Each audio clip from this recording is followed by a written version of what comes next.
भोलेनाथ, जय मां शेरावाली। चिरंजीवी भावपुत्र, तुम्हारा अभियान तो संपूर्ण हो गया पुत्र। आभार प्रकट करने के लिए तुम्हें यहां आने की कोई आवश्यकता नहीं थी। हे शिव शंभो, यदि मुझे केवल आपका आभार ही प्रकट करना होता तो मैं वहीं धरती से आपकी वंदना कर लेता। मुझे कुछ और भी स्मरण था। मैं समझ गई तुम्हें क्या स्मरण था। वही आदि गुरु दक्षिणा जो तुम मेरे भोलेनाथ को देना चाहते थे, है ना? हाँ माता शेरोवाली, मेरा संकेत उसी ओर था। हे शिव शंभो, मुझे आज्ञा दीजिए कि मैं आपकी शेष गुरु दक्षिणा आपके चरणों में चढ़ाने के लिए क्या करूं? तो तुम वास्तव में अपनी आधी गुरु दक्षिणा देना चाहते हो? गुरुदेव, मैं शेष गुरु दक्षिणा दिए बिना तो संसार का त्याग ही नहीं कर सकता। कैसी विडंबना है पुत्र। तुमने जिस शब्द का प्रयोग किया उसी शब्द का संबंध मेरी आधी गुरु दक्षिणा से है। कौन सा शब्द? त्याग। त्याग? मैं समझा नहीं नीलकंठ। मेरी आधी गुरु दक्षिणा यह है पुत्र कि तुम्हें अपने इस योद्धा रूप का त्याग करना होगा और एक बार फिर आचार्य धर्म का पालन करना होगा। शिक्षक का पुत्र यदि शिक्षक ही रहे तो यही उत्तम है। वंश में कर्म की परंपरा चलती रहे, यही उचित है। हे भोलेनाथ, मैं आपकी आज्ञा के समक्ष शीश नवाता हूं। मैं आपको वचन देता हूं गुरुदेव कि अब से यह परशु मेरे लिए केवल एक कथा मात्र बनकर रह जाएगा। मैं फिर से आचार्य धर्म को धारण करूंगा, गुरुकुल परंपरा पुनः आरंभ करूंगा और आपका दिया हुआ वो पिनाकिन धनुष अब केवल एक ऐतिहासिक शस्त्र के रूप में दिखाई देगा। परंतु हे भोलेनाथ, मैं उस धनुष को रखूं कहां? पुत्र, मेरे दो अन्य भक्त हैं। एक है लंकापति रावण, जिनसे तुम्हारी भेंट हो चुकी, और दूसरे है राजा जनक, जिनसे तुम्हारा परिचय अभी तक नहीं हुआ। मैं तुम्हें यह अधिकार देता हूं कि इन दोनों में से तुम जिसे चाहो उसे यह धनुष दे सकते हो। जय भोलेनाथ, जय मां शेरावाली।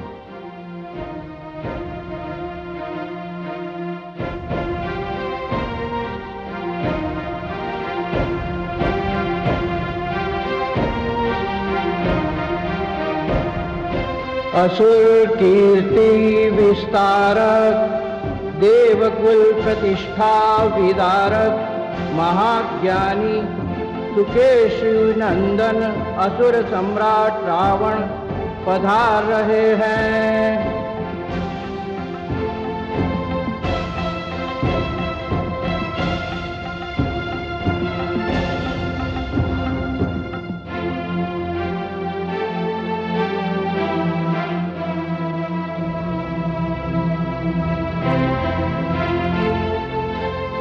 लंकापति, आपका ऐश्वर्य एवं वैभव सदा बना रहे। आपकी कीर्ति पताका ऐसी भांति लहराती रहे। आपके विचारार्थ उस उदंड ऋषि को बंदी बना लिया गया है। यदि आपकी आज्ञा हो तो उसे प्रस्तुत किया जाए। जब तक उसे सामने लाया जाता है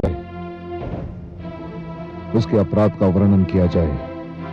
हे असुर कुलभूषण, लंका में किसी भी आयोजित यज्ञ में आपके नाम की आहुति डाले बिना यज्ञ पूर्ण नहीं हो सकता। और उसने हमारे आदेश का पालन न करने का दुस्साहस किया है। कौन है ये? सैनिक,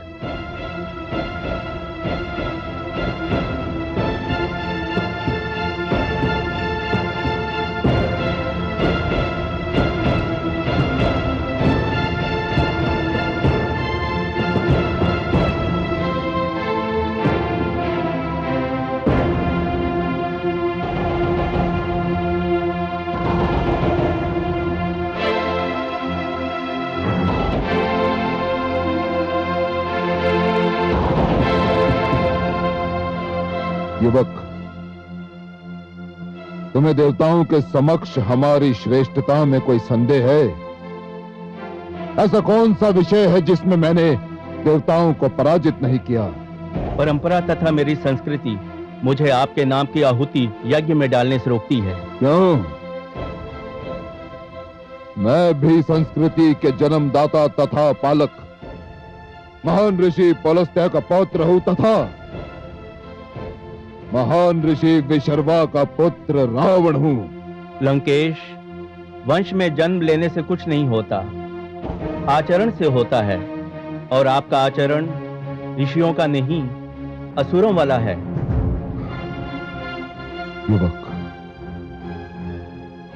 तुम मर्यादा और साहस की सीमा लांघ रहे हो। मैं आपके राज्य में अपनी आयु की सीमा भी लांघ चुका हूं। मैं मृत्यु का वरण यहां आने से पहले कर चुका हूं। आप असुर लोग समाज में भय का वातावरण उत्पन्न करके राज करना चाहते हैं, किंतु मैं मानव हूं। मैं जानता हूं कि मुझे मेरी ये देह केवल कुछ वर्षों के लिए मिली है। मेरा दूसरा जन्म होगा। आप मुझे भयभीत ना करें। मैं यज्ञ करना भी नहीं छोड़ूंगा और आपके नाम की आहुति भी यज्ञ में नहीं डालूंगा। उद्दंड है ये युवक, उद्दंड। इस जैसे समस्त ऋषियों को हमारी राज सीमा के बाहर खदेड़ दिया जाए और इसे वधिक के पास ले जाओ और इसको कहो कि वो इसका वध कर दे। शंभो!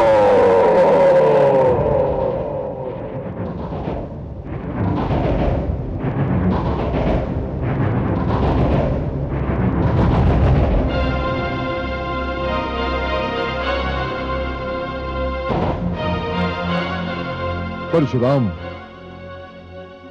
लंकापति रावण की राजसभा में तुम्हारा स्वागत है। लंकापति रावण, मैं बड़े उचित समय पर आया। मैं तो आपको विश्रवा का पुत्र समझकर यहां आया था, किंतु देख रहा हूं कि आपके ऊपर अपनी माताश्री की महत्वाकांक्षा और असुर संस्कृति विराजमान है। परशुराम, आपका इतना बड़ा उपकार है मुझ पर कि यदि आप मुझसे मेरा सिर भी मांगेंगे तो मैं ना नहीं कहूंगा। तो बस ये ऋषि युवक मुझे दे दीजिए, मैं उल्टे पैर लौट जाऊंगा। क्यों? ऐसा क्यों मित्र? हे लंकापति, मैं तो आपको अपने गुरु भगवान शिव शंभो का महान भक्त समझकर यहां आया था, उनका ये पिनाकिन धनुष आपको देने के लिए। तो दीजिए। दीजिए परशुराम, मुझसे बड़ा और योग्य पात्र इस संसार में कोई हो ही नहीं सकता। दीजिए परशुराम। नहीं लंकापति रावण, एक महान शिव भक्त होना और बात है और एक प्रजावत्सल राजा होना और बात।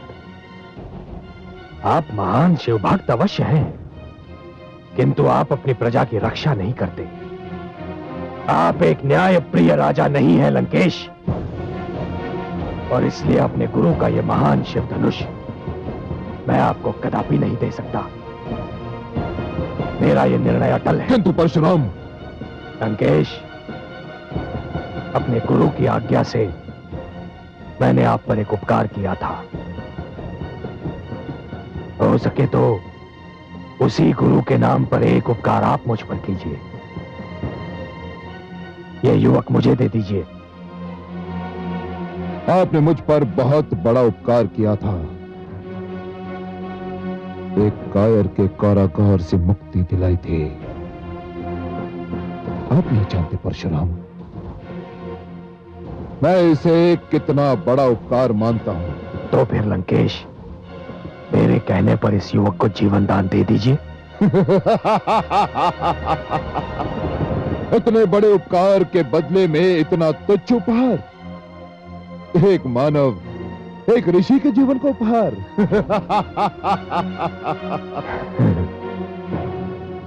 यही तो व्यथा है लंकापति रावण, कि आप ईश्वरीय सत्य को समझ ही नहीं रहे हैं।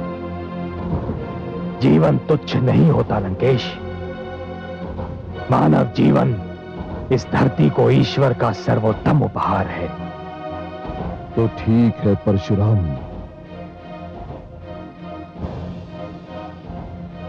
मैं आपकी मांग स्वीकार करता हूं और इसे जीवन दान देता हूं। धन्यवाद लंकेश, अब जाने की अनुमति दीजिए। नहीं परशुराम, मुझे अतिथि सत्कार का कुछ अवसर तो दीजिए।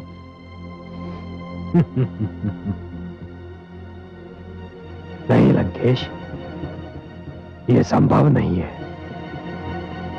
क्योंकि आपकी और मेरी विचारधारा में धरती और आकाश का अंतर है। यहां और अधिक ठहरना आपके और मेरे मध्य मतभेदों को जन्म देने के समान है।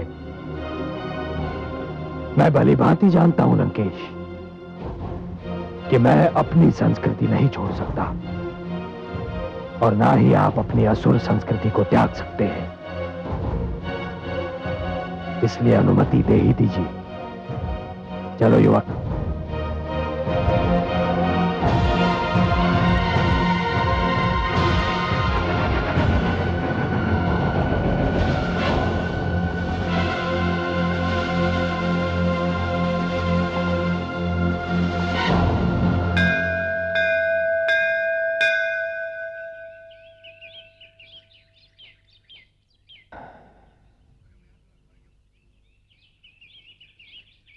जाओ नवयुवक, अब तुम्हारे प्राणों को कोई संकट नहीं। भगवान, मेरा शरीर, मेरी आत्मा, मेरे प्राण, अब सब कुछ आपके लिए हैं। आपने मेरे प्राण बचाकर मुझ पर जो उपकार किया है।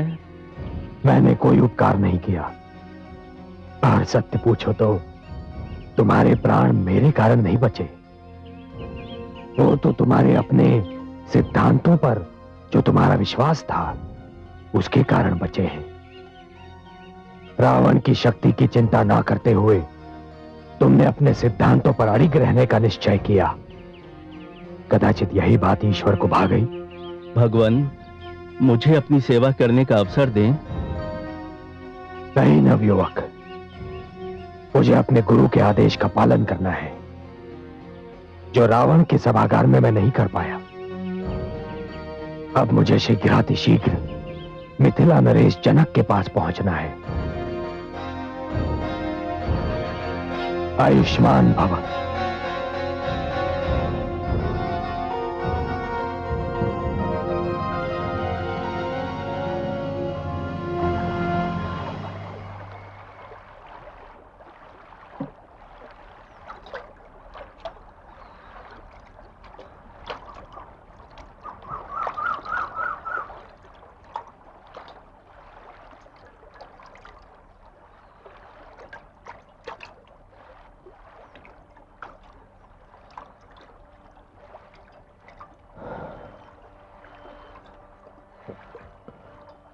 नवयुवक, प्रणाम ऋषिवर।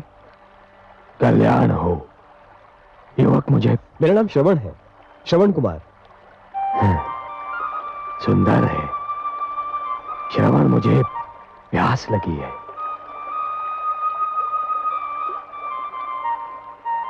क्या बात है? मुनि श्रेष्ठ, आपके वस्त्र तो आपका परिचय देते हैं, परंतु आपके शस्त्रों से आपका परिचय समझ में नहीं आता। तुम मुझे मेरे वस्त्र देखकर मुनि कह रहे हो, परंतु मेरा ये धनुष, मेरा परशु, ये तो मुझे मुनि सिद्ध नहीं करते। उच्च कुल का तो सिद्ध करते हैं। उच्च कुल? मेरा कर्म जाने बिना ही केवल मुझे देखकर ही तुमने मुझे उच्च कुल का सिद्ध कर दिया। आप अवश्य किसी श्रेष्ठ ऋषि की संतान हैं, परंतु मैं एक वैश्य मुनि और छोटी जाति की माता की संतान हूं। श्रवण, तुम्हें अपनी माता को छोटी जाति का कहते हुए लज्जा आनी चाहिए। माता तो माता होती है, जो पूजनीय होती है। व्यक्ति की पहचान उसके कर्म से होती है। श्रवण, जन्म से तो सभी शूद्र होते हैं। जन्मना जायते शूद्राः संस्कारात विजोचिते। क्षमा करें, मैं तो आपका विचार करके कह रहा था। मेरे हाथों से जल लेकर। श्रावण, वायु हर श्रेणी के व्यक्ति को छू कर आती है और हर श्रेणी के लोग उसी वायु से अपनी श्वास भर लेते हैं, शीतलता प्राप्त करते हैं। सूर्य की किरणें भी सभी के लिए समान होती हैं। श्रवण, मेरा अर्थ समझ रहे हो ना? लाओ, मुझे जल दो, मैं बहुत प्यासा हूं।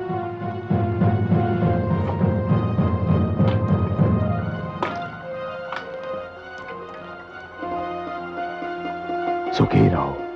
हे मुनिवर, आप मुझे अपना परिचय दें, बड़ी कृपा होगी, क्योंकि आज से आप मेरे आदर्श हैं। श्रावण, मैं ऋषि जमदग्नि और माता रेणुका का पुत्र परशुराम हूं। जन्म से तो ब्राह्मण हूं, किंतु कर्म से मुझे क्षत्रिय बनना पड़ा। भगवान परशुराम, अहो भाग्य मेरे, जो मुझे आपके दर्शन हुए। एक तीर्थ स्वयं चलकर मेरे पास आ गया। मैं तुम्हारा तात्पर्य नहीं समझा। मैं अपने अंधे माता पिता को तीर्थों की यात्रा कराने निकला हूं। वो जो बैठे हैं मेरे माता पिता हैं।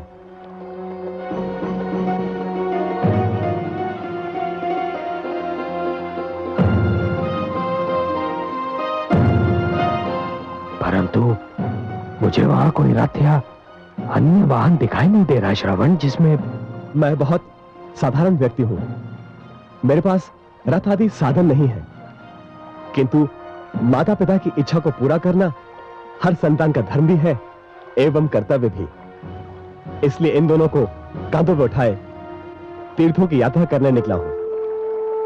श्रवण कुमार, तुम धन्य हो, तुम धन्य हो। तुम्हारे दर्शन करने के उपरांत अपने माता पिता का परम भक्त होने का मेरा अहंकार तो चूर चूर हो गया।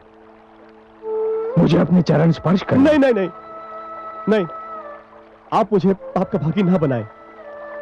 आपका यश तो पूरे संसार में सूर्य किरण की भांति फैल चुका है। अब चलिए, चलकर मेरे माता पिता को दर्शन देकर धन्य कीजिए। श्रवण, मैं भी उन माता पिता का दर्शन करके धन्य होना चाहता हूं जिन्होंने तुम जैसे पुत्र को जन्म दिया। चलो चलिए।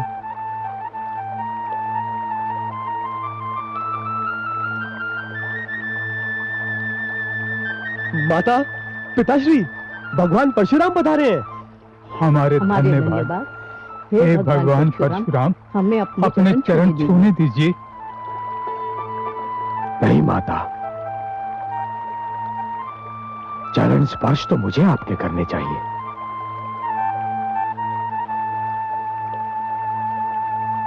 हे माता, मैं आपके पुत्र से मिलकर धन्य हो गया। आपके स्पर्श मात्र से हमें मोक्ष मिल गया। नहीं माता, आपके दर्शनों से मुझे संन्यास प्राप्त हो गया। इस संसार में इससे अच्छा दृश्य और कोई हो ही नहीं सकता कि एक पुत्र के कंधों पर माता पिता तीर्थ यात्रा कर ले। माता, अब मुझे विदा दीजिए। मुझे महाराज जनक के पास पहुंचना है।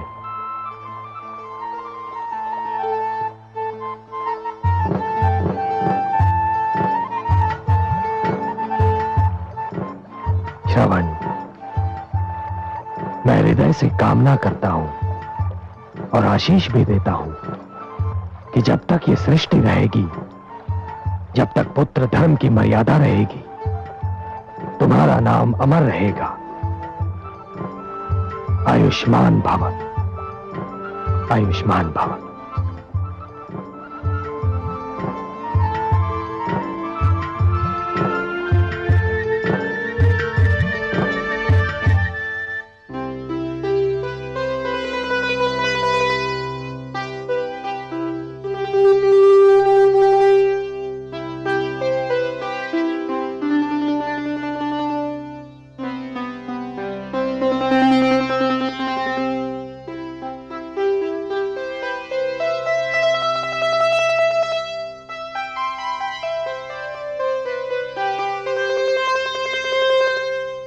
महाराज जनक की जय हो। ऋषि जमदग्नि पुत्र श्री परशुराम पधारे हैं। वे आपसे भेंट करना चाहते हैं। भगवान परशुराम, अहो भाग्य, अहो भाग्य। कहाँ है?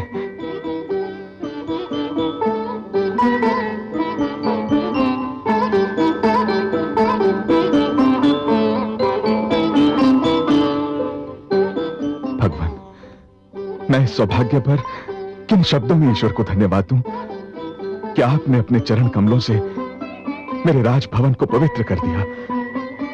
हे भगवान परशुराम, मिथिला का कण कण आपकी इस कृपा के प्रति आपका आभारी रहेगा। स्वागत है भगवान, आपका बहुत बहुत स्वागत है। राजन, आप वास्तव में धन्य हैं। मेरे स्वागत के लिए आप नंगे पांव चले आए। भगवान, जिस स्थान पर आप जैसा महान व्यक्ति उपस्थित हो, वह स्थान इतना पवित्र, इतना पावन है कि वहां तो नंगे पांव ही आना चाहिए। पधारिए भगवान, पधारिए।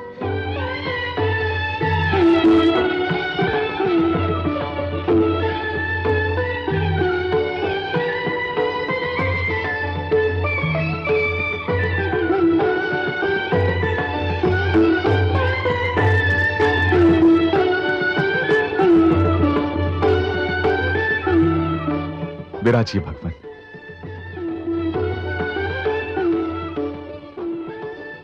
भगवान, मेरी तो समझ में कुछ नहीं आ रहा कि मैं आपका स्वागत कैसे करूं और क्या करूं।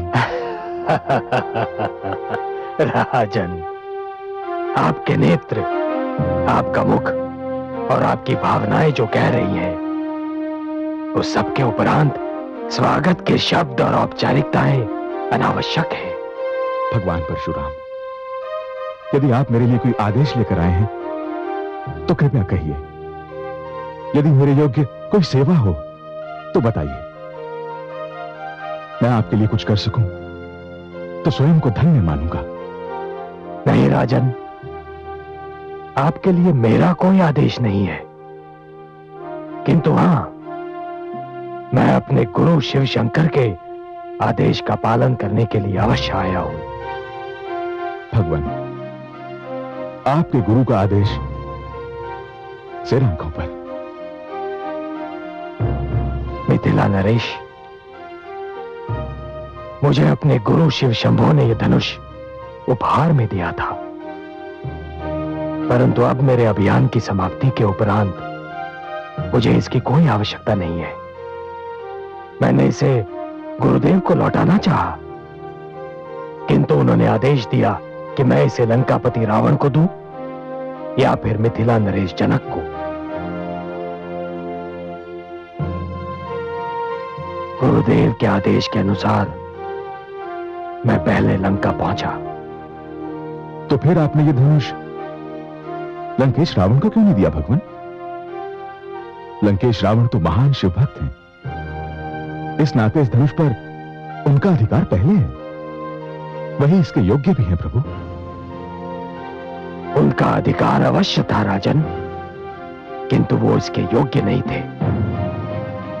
हे मिथिला नरेश जनक, भक्ति एक महान गुण अवश्य है, परंतु भक्ति के साथ ही कर्म की भी उतनी ही महत्ता होती है। लंकापति रावण एक महान भक्त होते हुए भी स्वयं को अपने कर्मों से महान सिद्ध नहीं कर पा रहे हैं।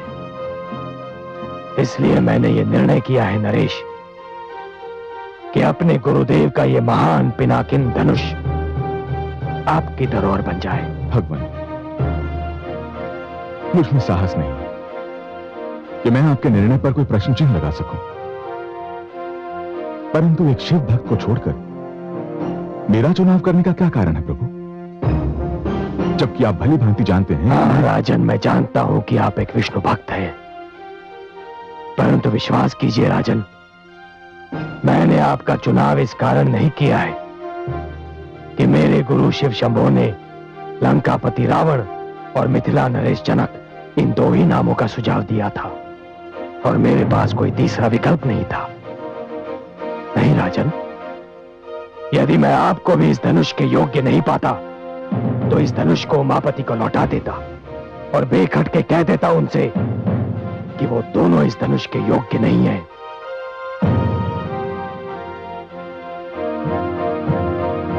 किंतु राजन, आपने ये सिद्ध कर दिया कि आप जनक हैं। जनक, जिसका अर्थ होता है पिता। राजन, मुझे ज्ञात था कि मिथिला की सीमा में प्रवेश करते ही मैं एक ऐसे राज्य में प्रवेश कर रहा हूं जिसका राजा एक विष्णु भक्त है। मुझे आशा भी थी कि इस राज्य में चप्पे चप्पे पर भगवान विष्णु के सुंदर और अनगिनत मंदिर बिखरे होंगे। मेरा विचार ठीक भी था राजन। किंतु राजन, यहां आकर एक सुखद आश्चर्य हुआ कि आपके राज्य में भगवान शिव के भी उतने ही सुंदर मंदिर बिखरे हुए हैं। भगवान, मेरे राज्य में शिव भक्त भी हैं और वैष्णव उनका आदर करते हैं। बस इसी बात ने तो मेरा मन मोह लिया है राजन, इसी बात ने। राजन, मत और धर्म एक निजी विषय है। सबको अपनी इच्छा के अनुसार मत और धर्म मानने का अधिकार है। किंतु महान वही होता है जो दूसरों के विचारों और धर्म का सम्मान करे। आपकी इसी सहिष्णुता ने मुझे अत्यंत प्रभावित किया है राजन, और इसीलिए इस महान शिव धनुष का संरक्षक मैंने आपको चुना है। आपका ये राजभवन किसी मंदिर से कम नहीं है राजन। भगवान, मैं वचन देता हूं कि भगवान शिव के इस धनुष को न केवल पूरे सम्मान के साथ मिथिला में स्थापित करूंगा, वरन अपने प्राणों से भी अधिक इसकी रक्षा करूंगा। भगवान, आप एक लंबी यात्रा से आए हैं, तनिक विश्राम कर लीजिए। मुझे और मेरे परिवार को अपनी सेवा का अवसर दीजिए। मैं कल ही इस धनुष के लिए यथा योग्य स्थान बनवा दूंगा।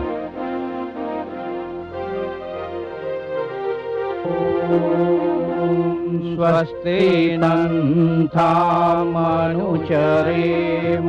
भगवान, मैं राजकाज से अवकाश पाकर प्रतिदिन इस स्थान पर आता हूं और यहीं साधना करता हूं।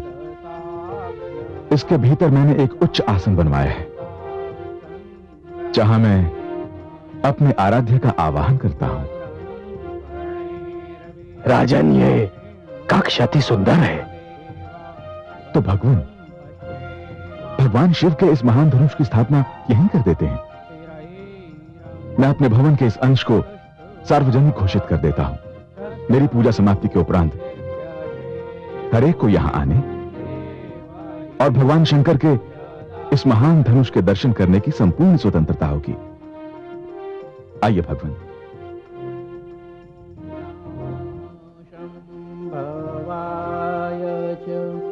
मयो भवाय च नमः शंकराय च मयस्कराय च नमः शिवाय च शिवतराय च ॐ नमः शिवाय ॐ नमः शिवाय ॐ नमः शिवाय।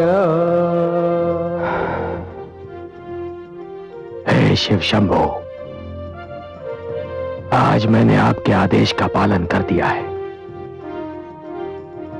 आपके इस महान और पूजनीय धनुष को उसके योग्य स्थान पर पहुंचा दिया है। हे पिनाकिन, कदाचित ये मेरी तुमसे अंतिम भेंट है। भोलेनाथ के साथ ही मैं तुम्हारा भी आभारी हूं और तुमसे विदा लेता हूं।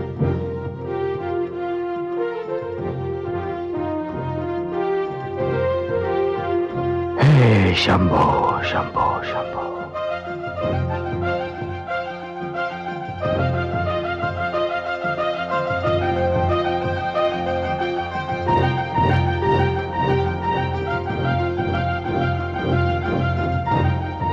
अब जाने की अनुमति दीजिए राजन। भला यह कैसे संभव है भगवान? मुझे कुछ दिन और अपनी सेवा से कृतार्थ होने का अवसर न देंगे? नहीं राजन, यद्यपि मुझे मिथिला भली लगती है, बहुत सुंदर स्थान है। यहाँ की मिट्टी में एक ऐसी सुगंध है कि वो मन को अपनी ओर खींचती है, किंतु राजन मैं यहां ठहर नहीं पाऊंगा। भगवान, कुछ दिन तो और ठहर जाते।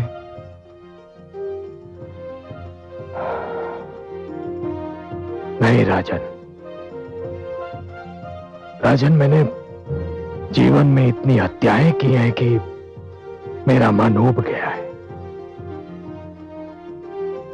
यह सत्य है कि हत्याएं करने पर मुझे विवश कर दिया गया था, किंतु हत्याएं तो हुई ना, जिनके कारण न केवल मेरे हाथ रक्त से रंगे हैं,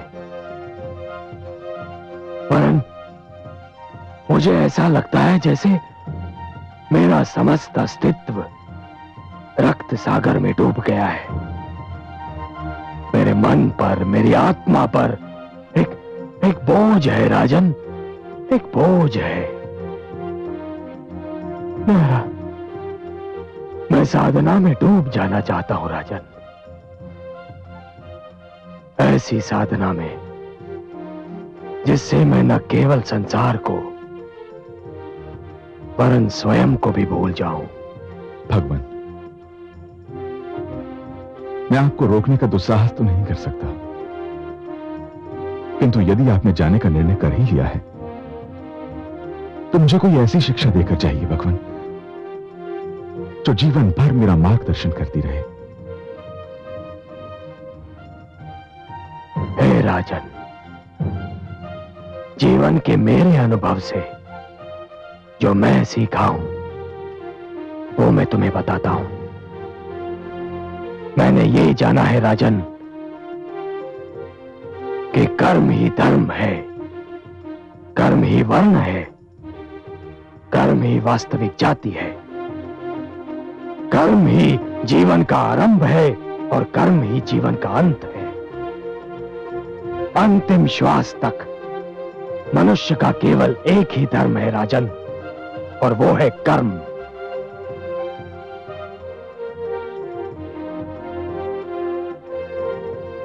जो मनुष्य इस बात को स्मरण रखेगा राजन, उसी का जीवन सफल होगा।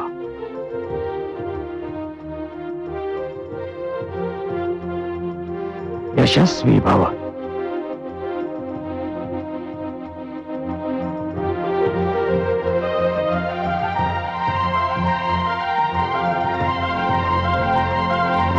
कमल नयन, आपकी कृपा से परशुराम का अभियान सफलतापूर्वक समाप्त हो गया।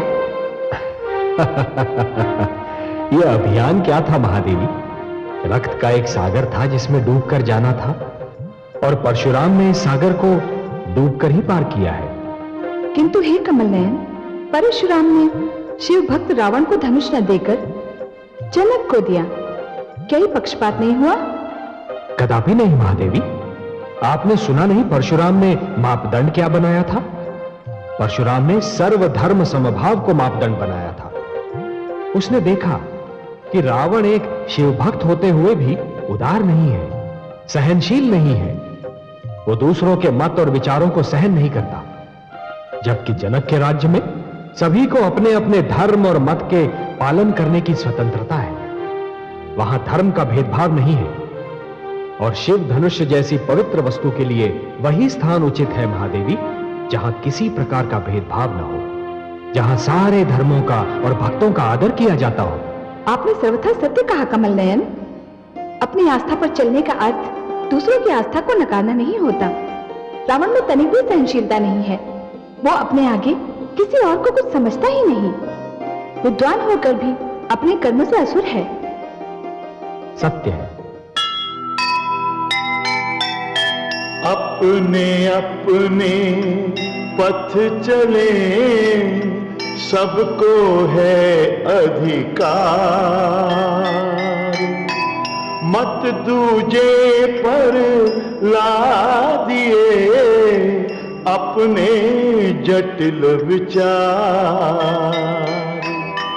हिंसा अत्याचार से चले न कोई काम। जग में हुआ घमंड का सदा बुरा परिणाम, सदा बुरा परिणाम।